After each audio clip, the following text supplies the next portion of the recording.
আল্লাহ জান্নাত বানিয়েছেন কোন মুত্তাকির জন্য? আল্লাযীনা ইউনফিকুনা ফিস-সাররা'i ওয়াদ-দাররা ওয়াল কাযিমিনাল গায়যা ওয়াল আফিনা আনিন নাস আল্লাহু ইউহিব্বুল মুহসিনিন। যারা সচ্ছল হোক আর অসচ্ছল হোক, দরিদ্র হোক আর ধনী হোক, সকল অবস্থায় আল্লাহর পথে ব্যয় করে। আল্লাহর পথে ব্যয় করে মানে পীর সাহেবের হাদিয়া দেয়, ঠিক না? না, আল্লাহর পথে ব্যয়ের ভিতরে আলেম ওলামাদের হাদিয়া দেয় খারাপ না, এটাও একটা নফল ব্যয়। যদি আল্লাহর জন্য দেন, যদি মনে করেন লোকটা আল্লাহর একজন ভালো বান্দা, তাকে হাদিয়া দিলে আল্লাহ যদি দেখে যে আমি আল্লাহর জন্য মহব্বত করছি, আল্লাহ খুশি হবে, এই জন্য দিলে নফল ইবাদত। আর যদি মনে করেন হুজুরের দিলে হুজুর খুশি হলে আমার বিপদ কেটে দেবে, তাহলে কি হবে? সর্বনাশ। আল্লাহর পথে ব্যয়ের সবচেয়ে বড় হলো পিতাকে দেবেন, মাতাকে দেবেন, আত্মীয়কে দেবেন, স্বজনকে দেবেন, গরিবকে দেবেন, এতিমকে দেবেন, আশেপাশে যত মানুষ আছে মানুষকে দেবেন। কথা বুঝতে পারেননি? এইটা হলো আল্লাহর পথে ব্যয়। গরিব হোক ধনী হোক, সব অবস্থায়। একটু পরে ব্যাখ্যা করার চেষ্টা করব। এটা হলো একটা। আল্লাহ জান্নাত বানিয়েছেন কোন মুত্তাকিদের জন্য? এক নম্বর, তারা সর্ব অবস্থায় আল্লাহর পথে ব্যয় করে। ওয়াল কাযিমিনাল গায়যা, এর মানে বললে আপনারা কষ্ট পাবেন, বলবো? যারা নিজেদের ক্রোধ দমন করে। বাঙালির জন্য এর চেয়ে কঠিন আর নেই। আল্লাহ রাসূল সাল্লাল্লাহু আলাইহি ওয়াসাল্লাম বলছেন, মান কাযামা গায়যান ওয়া হুয়া ইস্তাতিউ আন ইউনাফিযাহু মালা আল্লাহু কলবাহু আমনান। যদি কেউ রাগ হয়েছে এমন মানুষের উপরে যার উপরে রাগ ঝাড়া যায়, এমপি, ডিসি, এসপি অন্যায় করেছে, খুব রাগ হয়েছে, কিছু করা যায় নাকি? মাফ করে দেন, ওই মাফের এত বেশি দাম নেই। যার উপরে রাগ ঝাড়া যায়, নিজের স্ত্রী, নিজের ছেলে, নিজের মেয়ে, কাজের মানুষ, ড্রাইভার, চাকরি করে, গরিব মানুষ, আপনার সে পাওয়ার কম, গ্রামের গরিব মানুষের ছেলে দোকানদার, আপনি পাওয়ারফুল, এমন কথা বলেছে, এমন কাজ করেছে, গ্লাস ভেঙে দিয়েছে, টাকা নষ্ট করেছে, বাজে কথা বলেছে, প্রচন্ড রাগ হয়েছে। আপনি ইচ্ছা করলে চড় বা গালি দিতে পারতেন, শাস্তি দিতে পারেন, 2 দিন জেলেও দিয়ে দিতে পারতেন, কিন্তু আপনি মাফ করে দিলেন। আপনি চিন্তা করলেন, আমার রবের কত অন্যায় করি, সারাদিন অন্যায় করি, আমার রব আমার বাতাসটা বন্ধ করে দেয়নি, আমার চোখটা কানা করে দেয়নি, আমার নিয়ামত খুলে রেখেছে, আমার রবের একটা বান্দা, আমি তাকে মাফ করে দিলাম। আল্লাহ রাসূল সাল্লাল্লাহু আলাইহি ওয়াসাল্লাম বলছেন, যদি কেউ ক্রোধ এক্সিকিউট করার ক্ষমতা থাকা সত্ত্বেও ক্ষমা করে দেয়, ক্রোধ সম্বরণ করে, আল্লাহ এত খুশি হন যে কিয়ামতের কঠিন দিনে ওই ব্যক্তির অন্তরটাকে শান্তি দিয়ে, নূর দিয়ে ভরে দেবেন। ওয়াল আফিনা আনিন নাস, আল্লাহ বলছেন জান্নাত বানিয়েছি ওই মানুষদের জন্য, ওই মুত্তাকিদের জন্য যারা মানুষদের ক্ষমা করে। তাহলে জান্নাতে যাওয়ার মুত্তাকি হতে গেলেও যে 3টে গুণ আল্লাহ বললেন, এই 3টেই কিন্তু মানুষের সাথে সংশ্লিষ্ট, ঠিক না? হাজিরিন, আসলে আমরা দিনকে বুঝতে পারিনি। দিনের কিছু মৌলিক ইবাদত আছে, নামাজ পড়া, রোজা রাখা, হজ করা, যাকাত দেওয়া, সতর ডাকা ইত্যাদি তো করতেই হবে। এগুলো কেন করব? এগুলোও করব ভালো মানুষ হওয়ার জন্য। দুনিয়ার জীবনে যেন আমরা জীবনটাকে ভোগ করতে পারি, আখেরাতে অনন্ত শান্তি পেতে পারি। আমরা নামাজ পড়লে কি আল্লাহ লাভ আছে ভাই? রোজা রাখলে আল্লাহ লাভ আছে? কার লাভ? আমাদের লাভ। আমরা অন্তরে শান্তি পাবো, আমাদের পবিত্রতা আসবে, আমরা দুর্নীতি থেকে বাঁচবো, আমাদের ভিতরে তাকওয়া আসবে ইত্যাদি, ঠিক না? যেটা বলছিলাম, এরপরে আমাদের দিনের যে মূল শিক্ষা সেটা হলো মানুষ, মানুষ এবং মানুষ। মানুষেরও খেদমত করো, মানুষের উপকার করো, আল্লাহ প্রিয় হতে পারবে।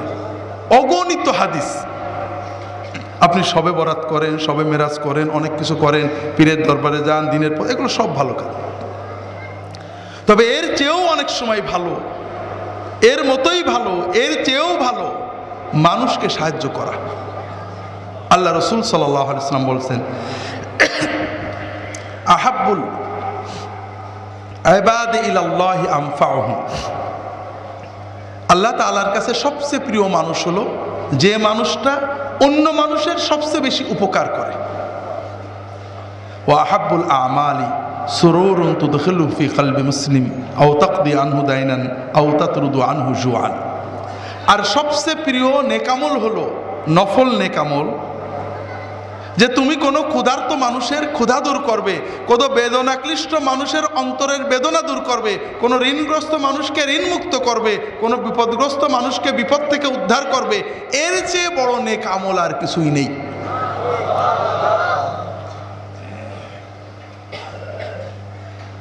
ওয়ালা আন আমশি মা আখি ফি হাজাতিল্লাহু আহাব্বু ইলাইয়া মিন আন আতাকিফা ফিল মসজিদি শাহরা।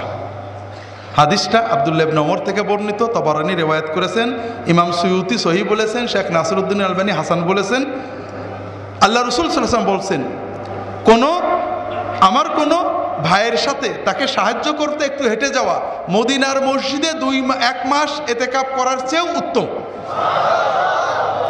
ওমান মাশা মা আখিহি ফি হাজাতিল্লাহু হাত্তা ইসবিতাহা লাহু সাব্বাতাল্লাহু কদামাহু ইয়াওমা তাজিল্লুল আকদাম। যদি কেউ কোনো মানুষের সাথে হেঁটে যায় একটু তার কাজটা করে দেয়, হাজতটা মিটিয়ে দেয়, কেমন? হাদিস শরীফে আসছে কিছু উদাহরণ। একজন লোক টাকা পাবে একজনের কাছে, দিচ্ছে না। আপনি এলাকার প্রভাবশালী মানুষ, রাজনৈতিক নেতা, সামাজিক ব্যক্তিত্ব, সাথে যেয়ে বললেন ভাই ওর টাকাটা পাবে, দিচ্ছেন না কেন, দিয়ে দেন। লোকটা যখন জানলো আপনি জেনে গেছেন, দিয়ে দিল। একজন টাকা পাবে, খুব চাপ দিচ্ছে, গরিব মানুষ দিতে পারছে না, আপনি যে 2 মাস সময় নিয়ে দিলেন। হাসপাতালে ডাক্তাররা ভর্তি করছিল না, ক্লিনিকে যাইতে বলছিল, আপনি ভর্তি করে দিলেন। পুলিশে ধরে নিয়ে গেছে, ঘুষ ছাড়া ছাড়ে না, নির্দোষ মানুষ আপনি জানেন অন্যায় করে ধরে নিয়ে গেছে, আপনি বলে তাকে বের করে দিলেন। এতিম, বিধবা, যে কোনোভাবে একটা মানুষের সাথে যে তার প্রয়োজন মিটিয়ে দেওয়া। আল্লাহ রাসূল সাল্লাল্লাহু আলাইহি ওয়াসাল্লাম বলছেন, যদি কেউ এটা করে তাহলে কিয়ামতের দিন, যেদিন সবার পা পিছলে পুলসিরাত থেকে জাহান্নামে চলে যাবে, ওই দিন ওই ব্যক্তির পা আল্লাহ পিছলাতে দেবেন না। হাজিরিন, এই জন্য আমাদের তাকওয়া খুব ভালো করে বুঝুন। আপনি নামাজ পড়েছেন, রোজা রেখেছেন, যাকাত দিয়েছেন, দান খয়রাত করেছেন, তাহাজ্জুদ পড়েছেন, খুব ভালো কাজ। কিন্তু এই ভালো কাজগুলো সত্যিকারের তাকওয়া অর্জন করেছেন কিনা, আপনি আসলে ভালো কাজগুলো সত্যিকারের ভালো হয়েছে কিনা, আপনার জীবনে এসেছে কিনা, এটা প্রমাণ করতে একটু তাকান আপনি মানুষের সাথে কি আচরণ করেন। আপনি যদি মানুষের সাথে ভালো আচরণ করেন, মানুষের হকগুলো আদায় করেন, মানুষের কর্তব্য পালন করেন, তাহলে বুঝতে হবে যে না, আসলে আপনার নামাজ, রোজা, হজ, যাকাত, তাহাজ্জুদ আপনার কাজে লেগেছে। আর যদি এত কিছুর পরেও আপনার ছেলের সাথে সারাদিন ঝগড়া, মেয়ের সাথে খারাপ ব্যবহার, স্ত্রীর হক আদায় করেননি, স্বামীর সাথে ঝগড়া করেছেন, আপনি মা বাবার হক আদায় করেননি, আপনি প্রতিবেশীদের সাথে ঝগড়া করেন, মারামারি গোলমাল করেন, আপনি ভালো করে বুঝে নিন আপনার এই ভালো কাজগুলো ভালো পর্যায়ে যায়নি। একটা হাদিস এসেছে, রাসূলুল্লাহ সাল্লাল্লাহু আলাইহি ওয়াসাল্লামের কাছে 2জন মেয়ের কথা বলা হলো। একটা মেয়ে ফরজ ইবাদত করে, নফল করে, তাহাজ্জুদ করে, দান খয়রাত করে, কিন্তু তাদের পরিবারের আত্মীয় স্বজন, পাড়া প্রতিবেশীদের খুব ঝগড়াঝাটি, খারাপ আচরণ করে। নফল ফরজ ইবাদত করে, তাহাজ্জুদ পড়ে, জিকির করে, দান খয়রাত করে, সব করে, কিন্তু মানুষের সাথে ঝগড়াঝাটি করে, খারাপ আচরণ করে। আর একটা মেয়ে, মহিলা, তিনি ফরজটা পড়েন, নফল ইবাদত তেমন কিছু করে না, দান খয়রাত করেন, কিন্তু মানুষের সাথে খুব ভালো আচরণ করে, পাড়া প্রতিবেশী আত্মীয় স্বজনের সাথে ভালো আচরণ করে, ব্যবহারটা সুন্দর। রাসূলুল্লাহ সাল্লাম প্রথমের কথা বললেন ও জাহান্নামে যাবে, আর দ্বিতীয় মহিলার কথা বললেন ও জান্নাতে যাবে। সুনানে আবু দাউদ, অন্যান্য কিতাবের সহিহ হাদিস। মা ইউদাউ ফি মিজানিল আবদ ইয়াউমুল কিয়ামাহ আথকালা মিন হুসনিল খুলুক ওয়া ইন্না সাহিবা হুসনিল খুলুকি লা ইউদরিকু বিহি দারাজাতাস সাইমি ওয়াল কায়েম। কিয়ামতের দিন বান্দার আমলনামায় যত আমল লেখা হবে, এর ভিতরে সবচেয়ে ভারী হবে বান্দার সুন্দর আচরণ, অমায়িক ব্যবহার। যার ব্যবহার সুন্দর, মানুষকে কষ্ট দেয় না, মানুষের কষ্ট সহ্য করে, ওই ব্যক্তি শুধু সুন্দর আচরণের কারণে, অমায়িক ব্যবহারের কারণে সারা রাত তাহাজ্জুদ পড়া এবং সারাদিন নফল রোজা রাখার মতো সওয়াব পেয়ে যাবে। কাজেই ভাইরা, মানুষ মানুষ এবং মানুষ, আমার আফসোস লাগে ভাইরা, সেদিন এক ভাই বলছেন যে ইসলামী ব্যাংক সব দিনদার মানুষেরা স্টাফ, সেখানে গেলেও আমাদের সাথে খারাপ আচরণ করে। অন্যদের মাদ্রাসা হুজুররা, আলেম উলামা পীর মাশায়েখরা নাকি জালালি মেজাজ, খারাপ আচরণ করে। অথচ ইহুদি খ্রিস্টানরা, ফাসেকরা কমার্শিয়ালি হলেও অন্তত ভালো আচরণ করে। এটা কেমন কথা ভাইরা? যাই হোক, যেটা বলছিলাম, অন্যদিকে চলে গেছি।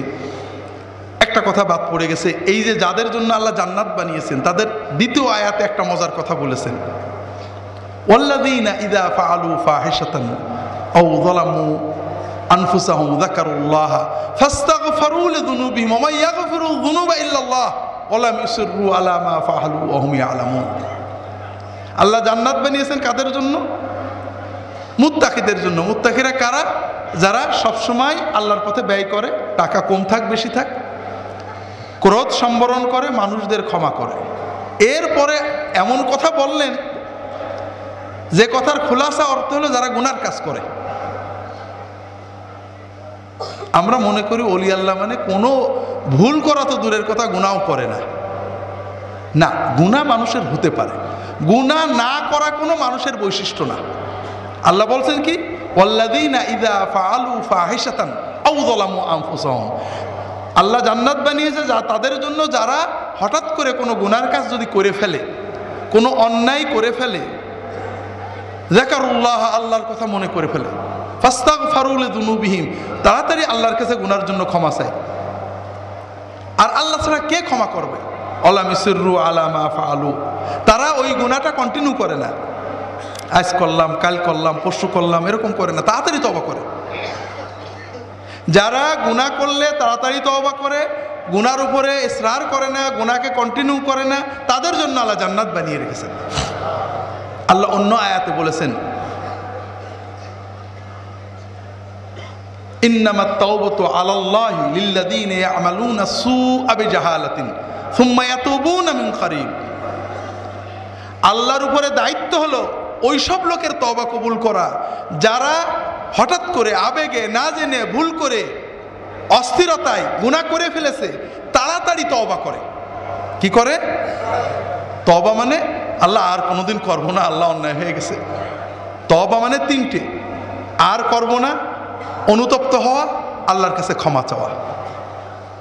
ওদের তওবা আল্লাহ কবুল করবে। ওয়ালাইসাতে তাওবাতু লিল্লাযীনা ইয়ামালুনা সাইয়্যাত হাত্তা ইযা হাদারা আহাদাহুমুল মাউত ক্বালা ইন্নী তুবতুল আন ওয়ালাল্লাযীনা ইয়ামুতুনা হুম কুফার। আর যারা পাপ কাজ করতেই থাকে, ঠিক আছে আর একটু সময় যাক, দেরি হোক, বয়স হোক, এইভাবে পাপ করেই যায়, যখন মউত আসে বলে যে আল্লাহ আমি তওবা করছি, ওদের তওবা আল্লাহ নেবেন না। আপনারা বলবেন যে হুজুররা তো বলে বা হাদিসেও আসে মৃত্যু জাকানদানি শুরু হওয়ার আগ পর্যন্ত কবুল হয়। হ্যাঁ, যে সবসময় তওবা করেছে, মরার আগে কিছু হয়েছে, মরার আগ পর্যন্ত আল্লাহ কবুল করবে। আর আমরা যারা বাংলাদেশের মানুষ গুনাহ করে করে জমায় রাখি যে মরার আগে তওবা করব, ওদের ব্যাপারে আল্লাহ বলছেন না, এদের তওবা হচ্ছে না। কাজেই আল্লাহর রস্তে বলি, গুনাহ জমায় রেখেন না ভাইরা, প্রতিদিন তওবা করবেন, দ্রুত তওবা করবেন, নিয়ত করবেন আল্লাহ আর আমি করব না, চেষ্টা করবেন, আবার যদি কোনো হয়ে যায় আবার তওবা করবেন, গুনাহ জমিয়ে রাখবেন না। আল্লাহ তৌফিক দান করুন, আমিন।